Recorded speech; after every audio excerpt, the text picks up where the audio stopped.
Penentuan pH tanah itu menentukan hasil akhir dari tanaman, teman-teman.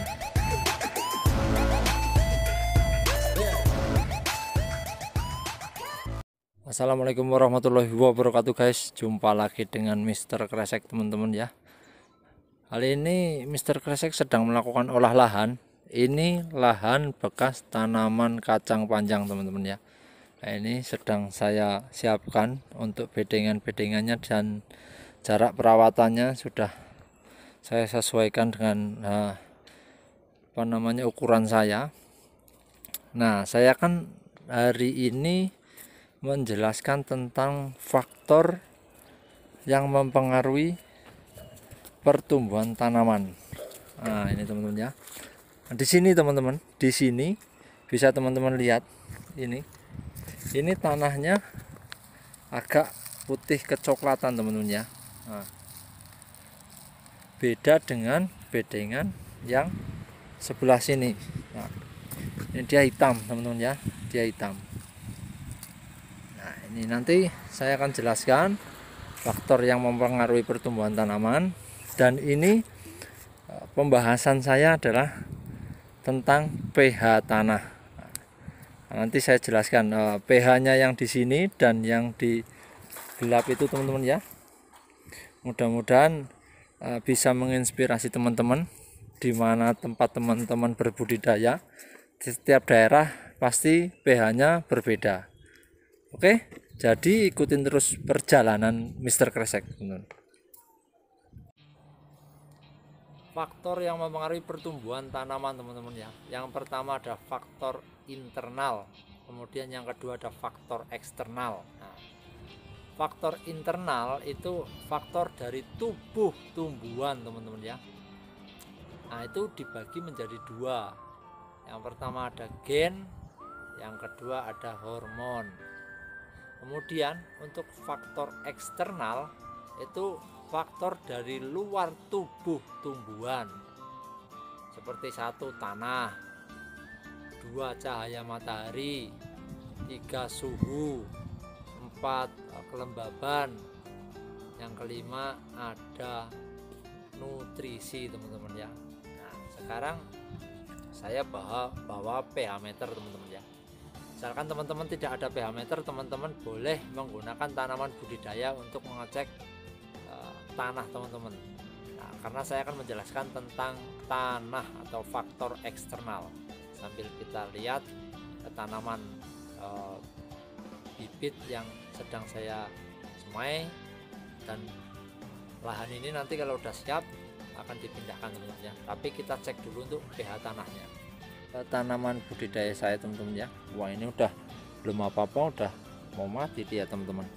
Nah, tanah, teman-teman ya. Kondisi tanah ditentukan dari beberapa faktor. Ini diantaranya ya pH tanah atau keasaman tanah, kemudian ada kadar air, kandungan mineral di dalam tanah, kemudian suhu yang di dalam tanah, teman-teman ya. Ini untuk tanah. Nah, ini saya basahin karena untuk kelembaban di dalam tanah ini di tempat saya ini agak kering, teman-teman ya. Udah beberapa hari nggak hujan. Nah, nanti kita akan ukur tanah yang tadi hitam itu, teman-teman ya. Tanah yang di sana itu, nah, sana itu agak warna kecoklatan ya, teman-teman ya. Kelihatan yang di sana itu agak kecoklatan, yang di sini agak hitam. Nah, untuk kita cek pH tanahnya, teman-teman ya, biar teman-teman tahu kalau mengecek di dalam gulutan atau mungkin bedengan yang disiapkan dengan pengecekan yang sebenarnya itu berbeda, teman-teman ya. Nah, ini kita cari yang coklat dulu, teman-teman ya. Nah, yang kita lihat nanti pH tanahnya. Nah, kalau misalkan teman-teman mau ngecek di dalam bedengan itu bukan seperti ini, teman ya. Ini kan ada, ini pH kita geserkan, memang dia sudah angkanya sudah berubah di angka 7. Nah, di angka 7, tapi ini kurang akurat, teman-teman ya. Kalau mau akurat ini ditancapkan full. Nah, dia bergerak, teman-teman. Nah, dia mendekati angka 7 tapi tidak di 7, teman-teman ya, 6. Nah, Ya ini saya bilang tadi pH tanah itu tingkat keasaman dan basa teman-teman ya. Yang pertama ada pH tanah, itu adalah tingkat keasaman tanah yang diukur teman-teman ya. Diukur pakai ini namanya skala pH. Kalau saya bilang itu dari 0 sampai dengan 14. Nah, kalau misalkan 0 teman-teman ya, 0 mana ngelihatnya, kelihatan nggak teman-teman? Nah, 0 sampai angka 7, tapi di sini cuma terteranya ini udah betul pH teman-teman ya. Terteranya cuma 3,5 di sini. 0 sampai 3,5. Nah, ini nanti saya munculkan gambar teman-teman ya. 0 sampai 3,5 itu asam kuat. Kemudian 3,5 sampai dengan 6,9 itu asam lemah. Nah, kemudian di angka 7 itu netral teman-teman ya. Di angka 7 itu netral. Nah, kemudian di angka 7 sampai dengan 10,5 itu basa lemah.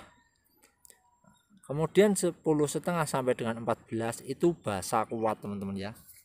Jadi buat teman-teman yang mau mengukur pakai skala pH, nah ini bisa saya contohkan. Nah, di sini kan 7 kurang teman-teman ya. Ini 7 kurang. Nah, kalau 7 itu yang hitam teman-teman ya, yang hitam. Ini 7 kurang. Ini berarti asam teman-teman ya. Asamnya tapi asam lemah.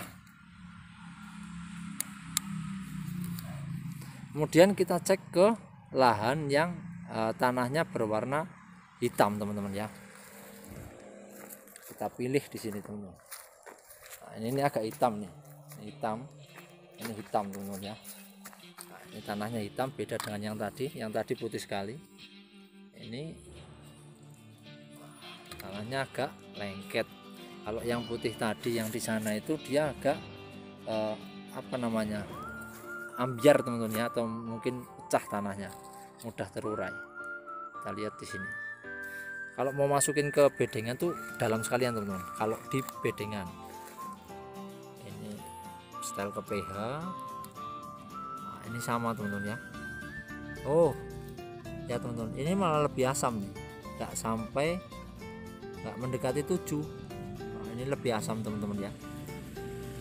Apabila ini tanah teman-teman ini 5 sampai dengan 7 untuk menanam cabai itu masih bisa teman-teman. Nah, masih bisa. Tapi kalau untuk menanam cabai di 8 ke atas atau di warna hijau ini, nah itu basah teman-teman ya, itu kurang bagus. Memang kalau cabai biasanya di tanah yang agak cenderung sedikit asam lemah teman-teman ya, untuk penanaman cabai. Nah ini kita coba cek ini bukan di bedengan teman-teman ya, di tanah biasa. Kita coba masukkan.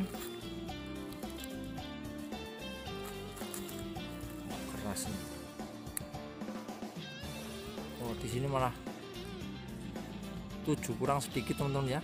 Ini malah cenderung netral ini tanahnya. Cek lagi. Pas teman-teman. Nggak bisa masuk full. Kita cari yang bisa masuk full teman-teman.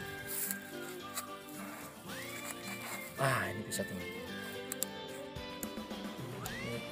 Alatnya maksudnya berfungsi teman-teman. Nah ini mendekati 7 teman-teman ya. Ini masih masuknya asam lemah. Jadi kalau teman-teman pakai pH meter seperti ini, jangan langsung ceret langsung diangkat, jangan, tapi biarkan dulu beberapa, dia akan berubah. Nah ini 7 kurang teman-teman ya. Ini asam ini. Nah, jadi kalau untuk menetralkan tanah kalau agak asam, ini kalau asam lemah ini tidak terlalu membutuhkan banyak kapur dolomit teman-teman ya. Kalau di tempat teman-teman menggunakan tidak ada alat pH meter, teman-teman bisa menggunakan tanaman kunyit. Nah kalau apabila tanaman kunyit itu hasil panenan teman-teman warnanya kuning ke orange, berarti dia pH tanahnya bagus untuk berbudidaya. Kemudian apabila tanaman kunyit hasil panenan teman-teman itu cenderung pudar, nah itu berarti dia asamnya kuat teman-teman. Nah, itu bisa dinetralkan dengan kapur dolomit. Kemudian kalau di daerah teman-teman basah, tanahnya basah teman-teman ya, itu atau tanah yang berkapur, itu teman-teman bisa menggunakan kapur gipsum teman-teman ya, kapur gipsum. Nah, itu bisa menetralkan kebasahan tanah. Nah, terus kalau lingkungan, di lingkungan teman-teman itu cenderung terdapat tanaman harindong, itu kalau lingkungan sekitar teman-teman ya. Nah, berarti tanah di lingkungan sekitaran teman-teman itu asam. Oke, untuk penjelasannya mungkin di situ saja. Saya bikin sesingkat mungkin dan segamblang mungkin. Ini ada tanaman kacang teman-teman ya, kacang. Ini kemarin kurus sekali setelah diberi pemupukan NPK. Bisa lihat teman-teman ya. Ini NPK sistem tabur. Nah, ini pH-nya teman-teman bisa lihat. pH-nya ini 6 teman-teman ya. 6. Ini asam sekali ini, asam biasa. Asam biasa, tidak asam kuat, tapi dia pertumbuhannya agak lambat teman-teman ya. Ini sudah beberapa hari kemarin ada perawatan dari Pak Sehono ini tanamannya sudah diberikan pupuk NPK. Nah, ini tadinya kurus sekali teman-teman. Saya melihat di sini tadinya kurus sekali, tapi setelah ada perawatan itu pun masih kelihatan teman-teman ya, pertumbuhannya kurang normal. Jadi untuk penentuan pH tanah itu menentukan hasil akhir dari tanaman teman-teman. Garis besarnya di sini. Kalau faktor lingkungan teman-teman mendukung, pasti kedepannya nanti akan lebih baik untuk tanaman budidaya teman-teman. Oke, tadi sudah sedikit saya jelaskan teman-teman ya. Nah, kemudian tanah yang mengandung asam tinggi teman-teman ya. Tanah yang mengandung asam tinggi itu tanah gambut teman-teman ya. Apabila di daerah teman-teman rawa-rawa atau mungkin sering ditanamin sawit, nah itu biasanya asamnya tinggi teman-teman tanahnya.